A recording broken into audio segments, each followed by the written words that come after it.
Drummers. So we have so many things that we have to take places. Like the drum set is just really big. And, we know why we got into it. We love playing, but yeah, for years and years and years after, 28 years, there's a lot of things you got to take with you. Now, when it comes to flying, we're talking fly dates. If you play with an artist and you do one-off dates and you go from your home to the airport, you get on an airplane, you go to another city, you play the show, hotel, next day, airport, airplane, back home. So I'm just going to share some of the odds and ends and little trinkets and things that I take on fly dates. So I'll show you everything that I bring with me, and then I'll kind of break down the three options of how I take everything when I fly. So it's sometimes funny, people will come up to me and ask like, oh, is this your whole drum set? You're in a different state. I'm like, no, the church or the venue or the organization, whatever, provided a backline drum set for me, and I brought X, Y, and Z. And sometimes that changes. Sometimes I will bring my cymbals with me if they don't have my desired backline choices, which is fine. I'll bring mine. They feel like home. They're great. It's just a whole nother big case I've got to fly with and check on the airplane. A lot of times I will bring my snare with me. Black Beauty, 14 by 6.5. It feels like home. I know what I can do with it. I know the links I can go to. I know how versatile it can be and how I can play it and make it sound best. And the rest of the kit, I'll kind of, make sure everything's tuned and so on and so forth. But you'd be surprised how many people think, that don't do music, which is fine. How many people think I just check a whole drum kit on the airplane? That would be extremely expensive. But we're not doing that. We're not shipping our drum shells and all of that. So we're talking necessities for what you need on a trip, on a fly date. Item number 1, drumsticks. You need drumsticks to play the drums. I have a Mono M80 drumstick bag. It's great. I love it. Mono's a great company. And these are all the things I use. ProMark SD1 maple sticks. I've played these for many, many years now. They're a little bigger, maybe like a 2B size.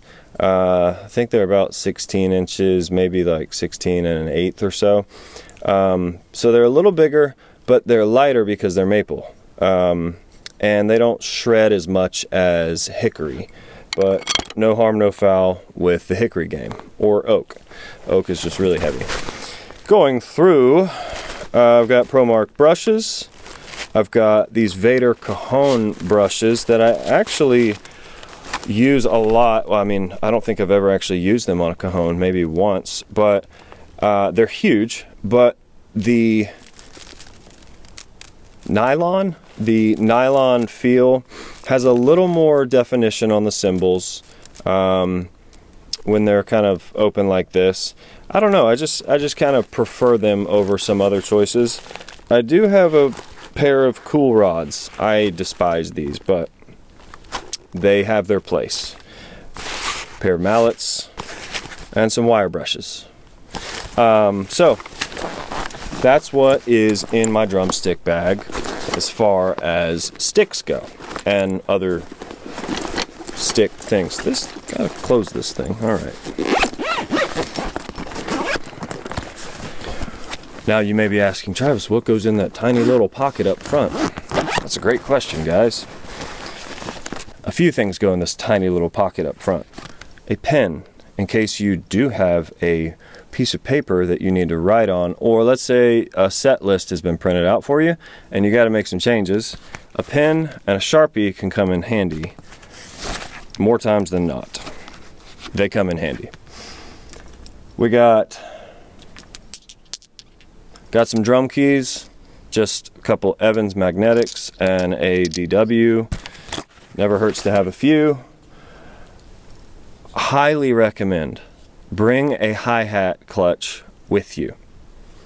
I can't tell you how many times I get there and everything's actually great. Like the backline kit's ready, maybe even it's tuned. Then I put my foot on the hi-hat pedal and just something as simple as this. The clutch just like won't tighten correctly, or it's like stripped or something. Just carry one of these with you. And I literally labeled mine with my name. I'm a nerd. I just don't want to lose things. A headphone adapter, 1/8 inch to 1/4 inch. This comes in handy sometimes. I'll get to another option of this in a moment. This is a D'Addario Planet Waves. Well, that's D'Addario now. A sizzle for the ride cymbal or whatever cymbal.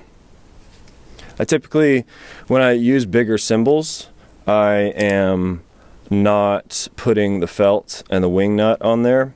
I just kind of let them flop. So I can pretty easily throw this on and off for certain songs. And it adds a nice little texture to one of the cymbals. So that's pretty much what is in my stick bag. Moving on to some other necessities for me. And again, this is like years and years of me doing fly dates, playing shows. These are just things that like I know I need. And it kind of ebbs and flows sometimes. But gaff tape, it never hurts to have. Whether you need to just tape the drum head to kind of deaden it a little or control some overtones, or let's say one of the stands or something has gotten a little flimsy and it doesn't have a memory lock on it, you can wrap this around there. Hypothetically, it'll hold, you know, something. There's snare stands. There's been a number of times I'm like, okay, I got my snare, cool. I put it on the snare stand and it's just a super lightweight old snare stand. It's like, okay, the stand will work, but like this is going to move. You just tape the 3 legs on the floor. You're probably gonna like be glad you brought some gaff tape. And get Pro Gaff. D'Addario does sell some gaff tape, and it's great too. I've just used Pro Gaff for so long, and I know I'm crazy, but label the inside. Just do it. Get another piece of tape. This is a white piece of gaff tape, so you know this is yours. And the audio production team and all that, they're like, that's my gaff tape, and you're like, no, it's not. Yeah. Other little weird odds and ends. These are like basically napkins. You'll see right here I have one on my floor tom. I played a gig recently and it was more of like an acoustic gig. It was a full kit, but I needed to kind of just like really deaden certain drums. I even had a djembe, and so I tuned that really low and I just threw one of these over it and it just had a totally different sound. So these come in handy. You can also wipe your brow, your sweat, if you need it. Just make sure you wash them when you get back home. Be responsible, kids. Moving on. A very important piece for me, and I have searched and scoured the globe and the internet for many years. I've had clip-on versions, I've had little tiny portable versions, and this is the best fan on the market for a drummer. It's called Venti, not to be confused with the drink size. So it unfolds like this. It's super portable. It's like, I don't know, 8 or 10 inches, maybe 10. So it unfolds like this. So I could hypothetically just set this right beside me and just use it like this, or goes up this tall. So I can set it right here and it'll keep me nice and cool. I can set it wherever. And it even has this little pop-out remote for you to use, and it's great. So I can leave this fully, extended on the floor over there and keep this little remote beside me and have a good old time. It has fan speeds, and things I don't use is the light. Not necessary. That would be for like a, a kid's room. Like I could put this in my son's room if, you know, whenever he's scared and needs a light. Ah, there's the fan, there's the light. And now it turns. What an amazing invention. So I've spent enough time talking about this fan, but again, I can't tell you how many times you just get warm. You get warm while you're playing. Moving on. So I mentioned the headphone adapter. This little guy. Yeah. They're great. But if your in-ears are like not super long, you don't have a lot of length to, like, you can't really do a lot with that. So a lot of times we're using wireless packs. Clip it on your belt, good to go, super easy. The times where there's like a live mix or a P16 or any type of personal mixer, ME, this helps so much. This is a TRS to XLR male. It is a Mogami. Stole it from the studio setup. And this is an Elite Core. It is just a tiny little headphone pack. Does not require batteries or anything. It's just a volume knob, and you plug your headphones in. It's got a belt clip. So you just come TRS 1/4 inch out of your headphone box, and you got, I think this is 10 feet. Boom. And I just keep this belt clip on me. So like after sound check, I just unplug the XLR, and this is still on me. Headphones are still plugged in. I don't have my in-ear cable flopping everywhere. And yeah, I found this to be extremely useful in so many situations. And the reason I am using this Mogami is I also can't tell you how many times I've tried, other brands where the top part, it can unscrew really easily, and then you're prone to like it breaking really easily. So anyways, quality matters, and this has proven to be very, very useful. Another extremely important piece to being a drummer in modern shows is your in-ears. Yep. I mean, unless you love using cans for live shows, throwback to Mute Math. Yeah, in-ears. I use Westone custom molds. I also have a pair of Westone universals as backups, and this little cute leather case. Moving on to other essentials. So when I play live, we use on my laptop, we use Ableton, and we're using normally clicks, just clicks, samples for each song. Have a whole set list, and but if we are using tracks, I've got those already set up in the Ableton template as well. But if you're doing that, you need a couple things. One, ideally, you want to have a hard drive. It's plugged in right now at the computer, but I have it's like a 4 terabyte SSD. It's great. Plenty of storage. I also have, other stuff on there, irrelevant. So the hard drive, and then I have like a little USB hub, and I keep those in here, and it closes, and it's great, and they're protected because a hard drive is like a really critical little piece to the puzzle.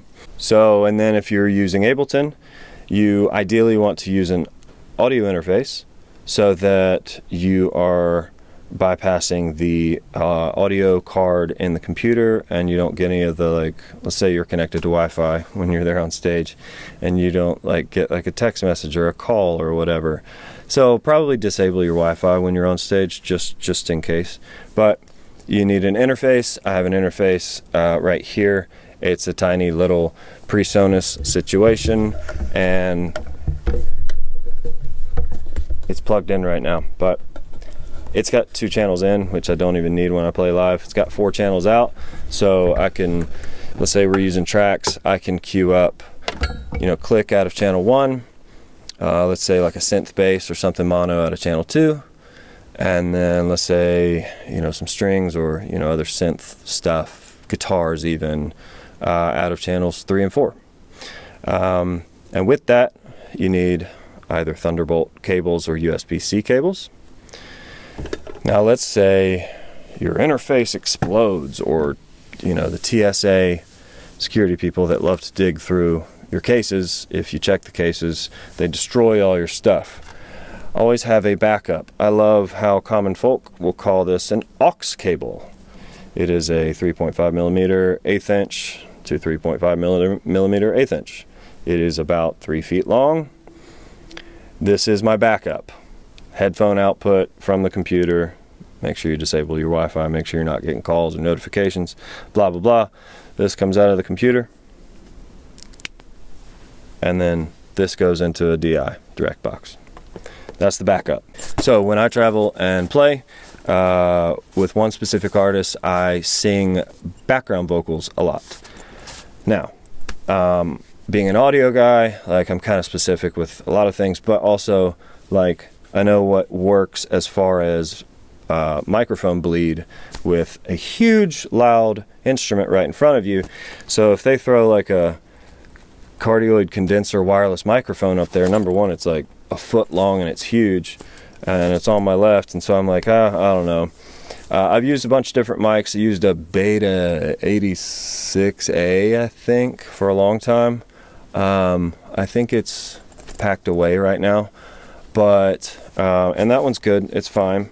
That's super compact, so like it has a has an elbow to it, so the XLR never like sticks out past the microphone like a normal microphone. But on my last trip, I didn't take that one. I guess I kind of forgot, and I just grabbed this Shure 565. It's got a fun switch on it. I don't use the switch. And yes, it's a normal mic, so you have it on the stand, and yes, the cable does stick out, but I kind of position it like so, and I come back and forth and I swing it. And it's basically a SM58, SM57, just with a pop filter on it. The last show, it was great. Had pretty dang good projection. It didn't get in my way. It just did not get in my way audibly or physically, so it was fine.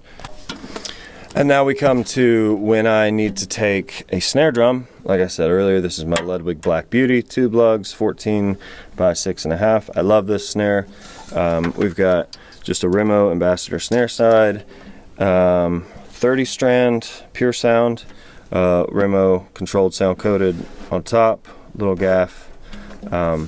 Yes, I do put a napkin right there just because I'm OCD, and whenever I'm moving it around from the case, I keep it in or whatever, or there's something play or whatever, like, it doesn't rattle the snares in transit. Of course, I don't use this here when I'm playing. That would sound useless. But yes, this is my snare, and I love it, and it's great. Along with this, I bring a couple other things, which I've showed you in a video previously. You can take a look at that. I think it's like 3 snares, 1,000 different sounds or something. I have a cutout of a vintage Emperor head, the top ply of it.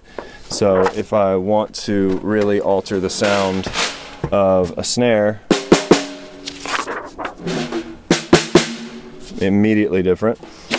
And I also have a cutout, kind of made like a, what are they called? Drum rings, I guess. Evans makes them. A lot of companies make them. I just made my own with a little piece of leather right here. So it has a little bit of weight. But again, kind of same concept. Just a different sound. Then I bring an extra drum head with me. It's amazing how easy this is to travel with, because you just put those in there. You put the head upside down on the snare, and it's barely any taller. Then you just put it in the case. So you got a backup head, and you got like 2 other snare sounds right there. It's great. Okay, so travel option number 1. This is the most lean situation I would need to be in, but this is a Mono Cases Flyby Ultra bag. And so if I only need to take like sticks and ears and interface, hard drive, the bare essentials, I can put my laptop back here. Got my sticks in here, ears down there, hard drives let's see, front pocket, we can throw the interface, a couple cables, pack it up. It's a heavy load, and there's still more and more pockets I could fit more stuff in, but this thing is it's a pretty serious backpack and you can take a lot of stuff. So this is like option number 1, Bare Essentials Fly Date. Okay, so here we have a Pelican 1510 case. I've used this for many flights. This would be option number 2, sticks. Then I've got hi-hat clutch, those little tea towel napkin things. Got my belt pack, headphone adapter, fan, gaff tape, ears, microphone, hard drive, USB-C hub, all necessary cables, interface, all neatly packed in one case that you can carry on the airplane. Bam, that's it. Okay, and here is option number 3. This is when I would check this for a flight to bring my snare and all the accoutrements. This is an SKB I-Series case, and it's flown on many flights with me. I don't know the model of it, but it's about 32 long, 18 wide, 12 high. It's got a handle and wheels. We've got everything. So plenty of room for the snare and the extra snare head and the snare tops. Stick bag, again, all the same stuff. SSD, hub, ears, interface, gaff, tea towel, napkins, all the cables, the fan. I mean, I've got room to spare, so much room for activities. But yeah, this is option number 3. This is when I need to bring my snare. And any more than this would be, like I said, my cymbals, but that's for a special case scenario. Get it? Special case. Just kidding. All right, yeah, this is option 3. So yeah, guys, I hope that you just seeing like what I travel with, what I fly with has been useful, and maybe you can apply it to how you travel, or maybe something else works for you. Let me know, like in the comments, what you take, what you travel with, or like what questions you have. And yeah, really appreciate you guys watching, and I hope it was helpful, and I'll see you guys later.